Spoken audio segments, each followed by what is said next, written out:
Hey ladies, Paige here. Today I'm at All About Movement with our very own coach, functional therapist, John Mcdermott. Today he's going to assess my posture and help me fix any problem areas. Let's get to it.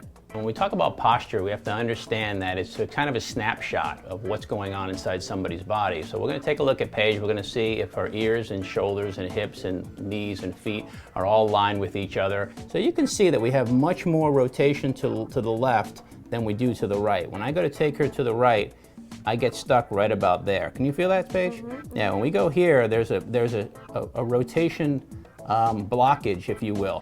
Earlier in my assessment, John noticed that the SCM muscle on the left side of my neck was much more prominent. But this was only one of many problem areas he detected. The distance from the shoulder to this end of the clavicle here, this portion right here, is much closer on the right side than it is on the left side. Flexion or stretching on my left arm and shoulder was also inhibited. I would suspect somebody who's rotated to the right would have no problem doing flexion on the right side because she's sort of already there. So we're going to go ahead and pull that right back. That's no problem.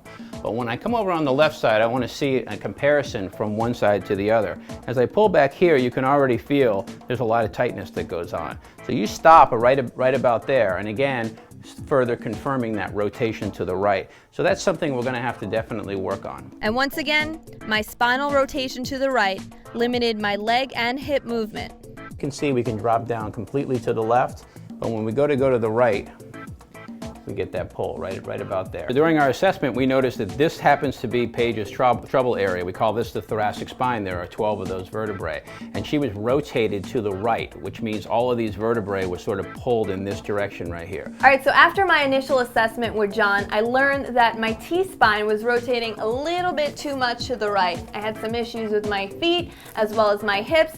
Stay tuned for part 2 of our video series where John's going to teach me some exercises you can do right from your home to correct these problems. For KTV, I'm Paige Bresky. Remember to connect with us.